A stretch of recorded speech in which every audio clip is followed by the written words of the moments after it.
Hello, it's Tom Donald from the London Contemporary School of Piano. Today I'm going to show you in 15 minutes how to play piano like Elton John. Just like that. So I've only got 15 minutes to show you how to do this, so we better get stuck into it. And by the way, you'll need to go to our website, contemporaryschoolofpiano.com, to get the resources kit that accompanies these videos, including this one. So you've got some practice sheets and some exercises. So just in case you're not sounding like Elton John in the next 15 minutes, just in case, you have some resources to practice with. Okay, let's get started. The first thing you have to do to sound like Elton John is add some suspended seconds and some suspended fourths to your chords. So that's what we're going to do right now. We're just going to learn how to stylize these chords in the Elton way, and it's become iconic. So why don't we get a chord like C major, B flat major, F major, C major. No inversions at all. We're just going to play them as root chords like this.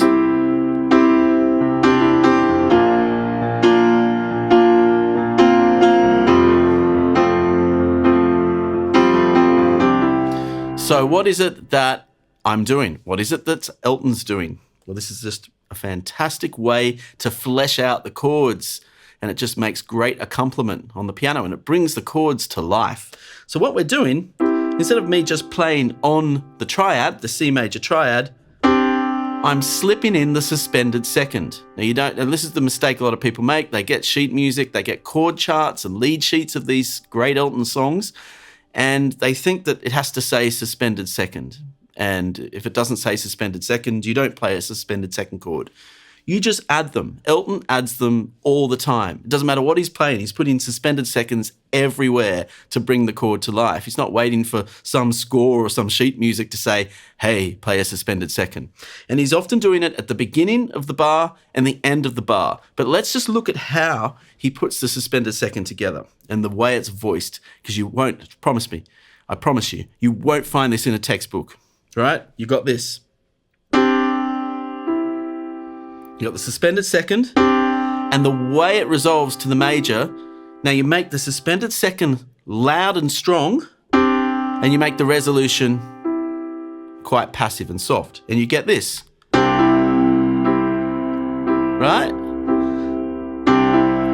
Now you can hear that I'm doing it at the front of the bar. 1, 2, 3, 4. 1, 2. Already, right? We're sounding really Elton-y, aren't we? It's just, that's a great sound. Let's do it on some other chords.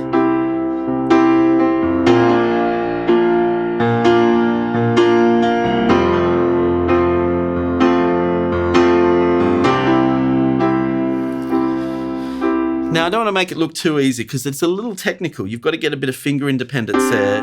The suspended second, we're using fingers 1, 2, and 5, and then I just pass gently to the third note. So these two fingers need to move very gently and independently while these two fingers stay down. So I even slipped there when I did it there. Just got to get that really, really firm. You might need to just spend a bit of time practicing doing that, just on any chord you want. So that's the technique behind it. And it is a little more technical than it might appear to be. Don't think this music's not technical. I've seen classical pianists go, oh, Elton John, he's not really good at piano, isn't he? And I've showed them some stuff he does. And then they're like, oh, okay, I wasn't quite right about that. By the way, if there's one, check out Elton John in the late 70s playing in the Soviet Union with just his percussionist, Ray Cooper. They weren't allowed to bring a full rock band. They had to sort of promote it as a chamber music concert.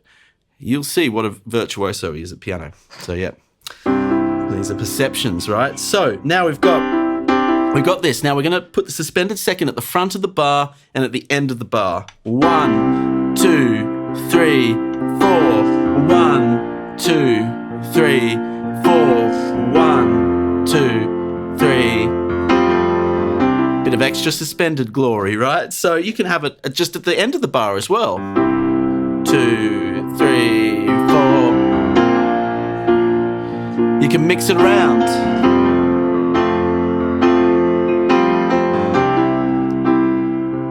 So let's put this on a few Elton John chord progressions. and you can see how he uses it. Why don't we get Candle in the Wind, which has chords E, A, B, all major chords, chords 1, 4, and 5, and then chord 6, C sharp minor, and we get this.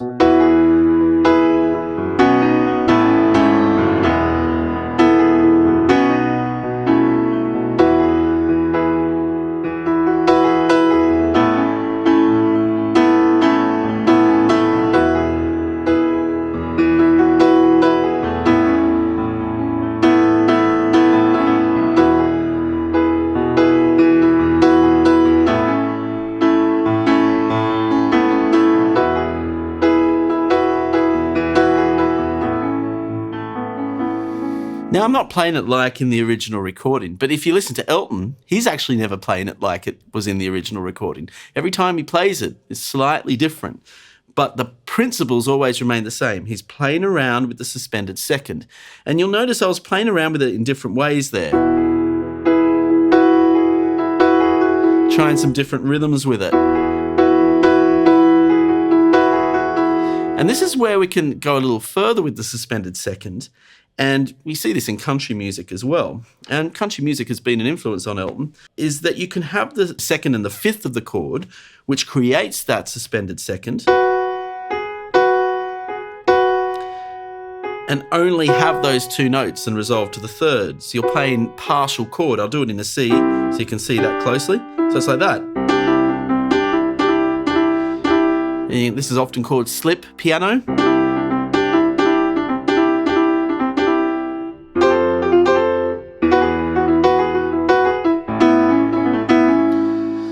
And even on some of his iconic tracks like Captain Fantastic and the Brown Dirt Cowboy, he's using this sort of...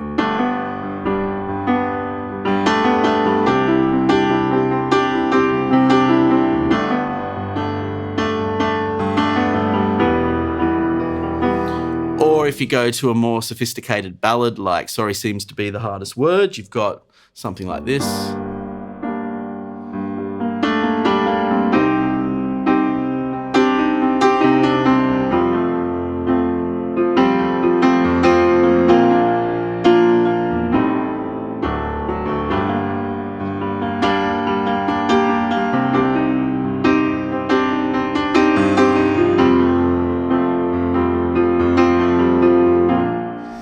So these are really useful techniques, and I'm only using 4 notes. I'm only, again, using the triad itself, and it works on minor triads, just like major triads, and the suspended second. 1, 2, 3, 4 notes, and I can do this in any key. C major, 4 notes, D major, 4 notes. So if I get those 4 notes under my fingers, I can do all sorts of really cool Elton-y things and improvise with it. I'm just improvising on 4 notes.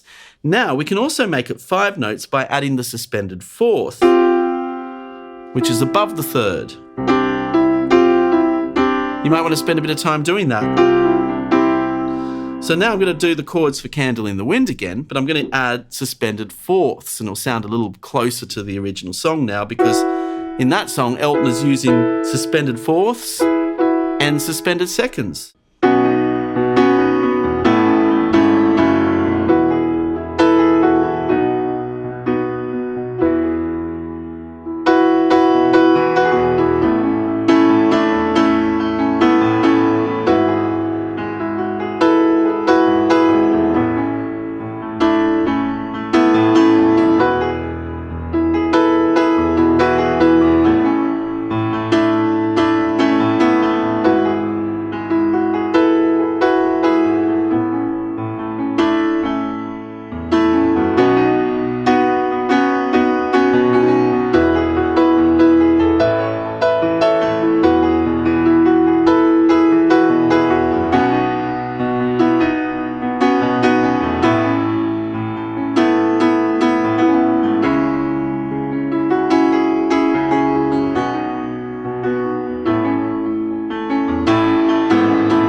Don't forget to go over to our website, contemporaryschoolofpiano.com, because we have a whole bunch of chord exercises that you can apply these patterns to. So you're going to be up and playing the Elton style in no time. So really important you do that. And we also have some other tutorials on our channel where I cover a whole bunch of Elton songs. So you should check out some of them so you can start applying them to certain songs. Now, we're going to have one more Elton trick. If we're not running out of time, maybe we have run out of time, but we've got one more Elton trick. And this is where he does much more with the triad than just having it in a 3-note configuration like this with the suspended notes added. And it's where he turns the triad into an octave. Like that. No, like this. F major, G major. So the fingering changes 1, 2, 3, and 5 to cover the full octave triad. But there's something really cool he does with it. He puts it in inversions. To be honest, this is not just an Elton John trick. This is done in all sorts of great piano music to make the triad sound full. But Elton does this all the time and he loves it. So if we look at Yellow Brick Road, I could play it like this. I could start with my F major in first inversion, but with that full octave.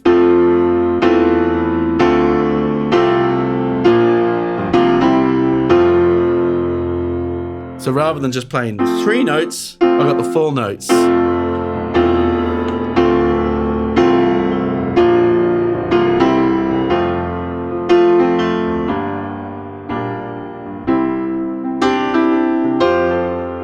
Suspended seconds again.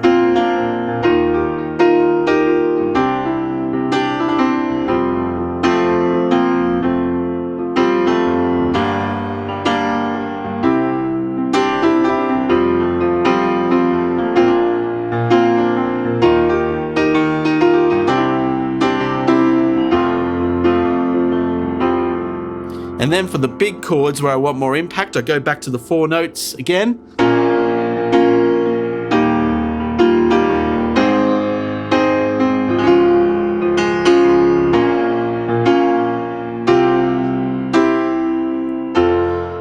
So, 3 things to sound like Elton. Suspended seconds, suspended fourths. Use them everywhere. Pick up a chord sheet of any chords, go to our resources pack, get the chord sheets there. Put suspended seconds and fourths on everything. Add them, ad hoc to your playing. That will make you sound like Elton. And the second thing, also, or the third thing I should say, add in the octaves to your inversions for that richer chord sound.